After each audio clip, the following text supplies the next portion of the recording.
Olá pessoal, tudo bem? Daremos continuidade ao estudo da Idade Média e hoje abordaremos os reinos bárbaros, mais especificamente os francos, que vai aqui do século V, né? Alguns autores estudam o fim, né? Apontam o fim do Império Franco em 843, que vem lá com o Tratado de Verdun, que nós estudaremos ao final da aula. E outros autores abordam, né, o fim de fato aí do Império Franco em 987, já no século X, com a ascensão da dinastia Capetinga. A Alta Idade Média vai do século V ao século X, então nós temos aqui, né, esse período, né, de importância aqui, de constituição do que será o Império Franco. E na Alta Idade Média, nós estamos buscando, no fundo, a formação e a consolidação do feudalismo. Na verdade, o nosso intuito aqui é buscar o nascimento dessa Europa Ocidental medieval. E essa formação da Europa Ocidental medieval está muito vinculada à queda do Império Romano do Ocidente, lá em 476, que tem muito a ver com as invasões bárbaras. Nós já estudamos em uma aula passada aí a queda do Império Romano e a sua relação aqui com as invasões bárbaras. E o que nós buscaremos aqui é entender como que ficou essa Europa Ocidental medieval após a queda do Império Romano. O que, né, salta aos olhos, uma das primeiras características que já vai nesse sentido aqui de consolidar o que seria o feudalismo, é a fragmentação do poder político. Esse poder que antes estava totalmente centralizado, né, no imperador, no Império Romano constituído, nós temos a fragmentação desse poder. Um outro ponto interessante que nós iremos reforçar depois em outras aulas, quando nós iremos caracterizar aí o feudalismo, é a retração do comércio. Então nós temos uma desorganização desse mundo romano, que era um mundo urbano, que era um mundo mercantil. Nós temos aqui a fragmentação do poder político e a retração do comércio, já sinalizando o início do feudalismo. Um outro ponto interessante na formação da Europa Ocidental medieval, nós temos a aglutinação de várias culturas, né? O que compõe essa Europa Ocidental medieval? Ela é, ela tem uma herança no mundo greco-romano, ela tem uma herança cristã e ela tem uma herança germânica. Um outro ponto interessante, que diz respeito já ao reino bárbaro aqui dos francos, é a sua organização política. Uma das heranças principais do feudalismo nós encontraremos no comitatus. Então vamos entender o que é isso. A organização política dos reinos bárbaros ela é baseada no clã familiar, em tribos. Dentro desses tribos nós temos uma instituição, uma forma de se viver aqui, né, de criar laços sociais, laços políticos, que é dado pelo comitatus, que significa companheirismo. O que seria, né, ou que tem, né, uma relação aqui com essa questão do companheirismo? Esse comitatus diz respeito àquela relação política que existia nesses clãs, né, nessas tribos guerreiras. Então nós temos grupos guerreiros que são liderados por um chefe militar. E essa liderança ela se dá aqui através de obrigações mútuas, né, do líder, né, e dos seus liderados. Então, nós temos uma reciprocidade entre o líder, né, entre o chefe militar, entre esse líder guerreiro e os seus liderados. Né? E essas relações são relações de reciprocidade, são recíprocas. Né? O líder tem alguns pontos a cumprir e os liderados também. De um outro ponto de vista, nós podemos falar que esse comitatus, nessa relação de companheirismo, é a ligação dos guerreiros mediante juramento ao chefe militar. Né? Então esses guerreiros eles vão servir o chefe militar até a morte. E em troca, os guerreiros ficavam com parte dos saques, com parte das conquistas militares. Então, isso que quer dizer relação de fidelidade entre os chefes, né, e os seus guerreiros, entre líderes e liderados. Então, o comitatus, que é essa relação de companheirismo que rege esses grupos guerreiros, que tem a liderança de um chefe militar, e essas obrigações mútuas vêm de ambos os lados, né? O chefe militar respeita os seus guerreiros dá lealdade a esses guerreiros, né? Tem lealdade para com esses guerreiros, e os liderados também têm lealdade com os seus líderes. É uma troca de favores, vamos dizer assim. Está na base aqui, vamos dizer, da formação do que seria lá na frente, que nós iremos estudar, as relações de suzerania e vassalagem. São as relações que regem a nobreza guerreira, que regem as relações baseadas na terra, né, que é fundamental para entendermos o feudalismo. Então, essa herança do comitatus, ela vem desses povos germânicos nas invasões bárbaras, né? Os bárbaros chegaram aqui, invadiram essa região da Europa Ocidental. Um dos povos bárbaros são os germânicos, e dentro dos germânicos nós temos os francos, que tinham essas relações baseadas no companheirismo, no comitatus. Então, falar de comitatus é falar em uma relação de fidelidade entre os chefes, né, e os seus guerreiros, entre os chefes militares e os seus guerreiros.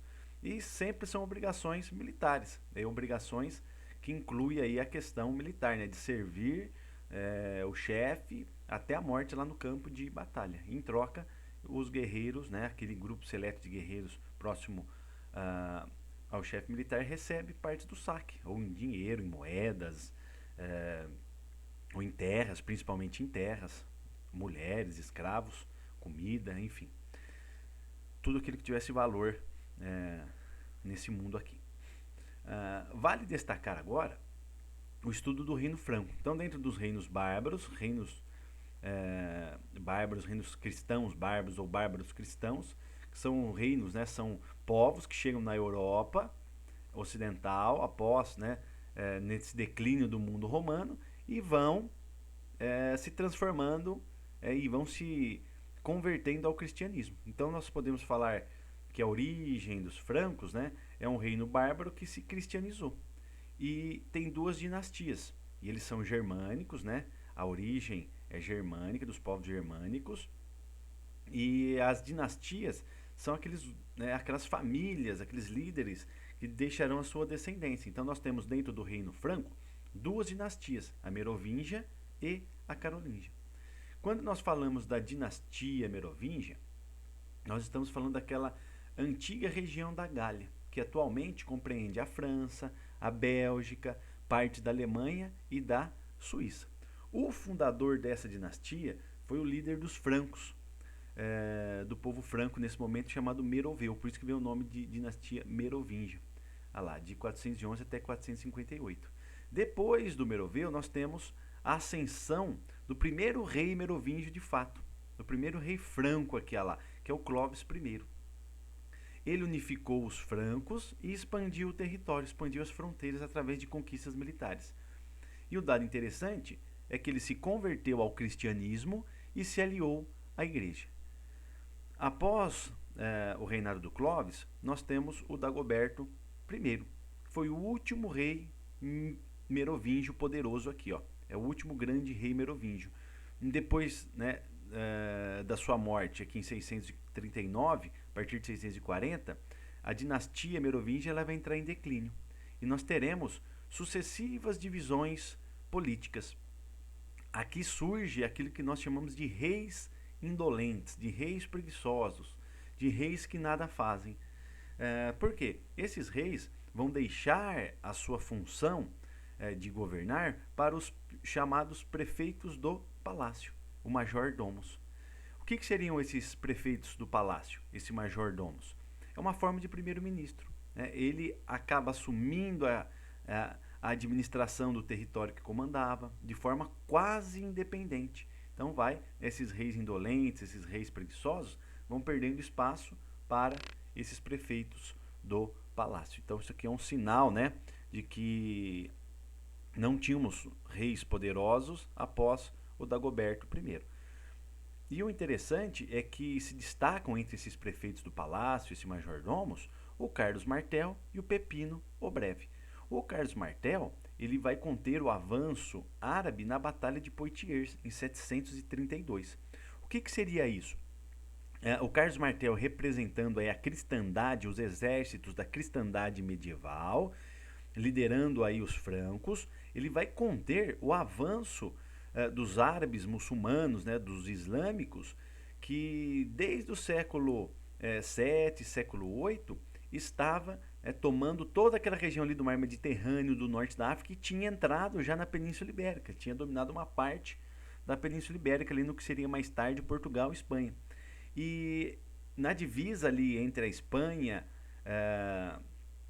e a França, nessa região, né, que atualmente é a Espanha e a França, nós temos a cidade de Poitiers e ali teve uma batalha. Dizem que essa batalha selou o futuro da Europa.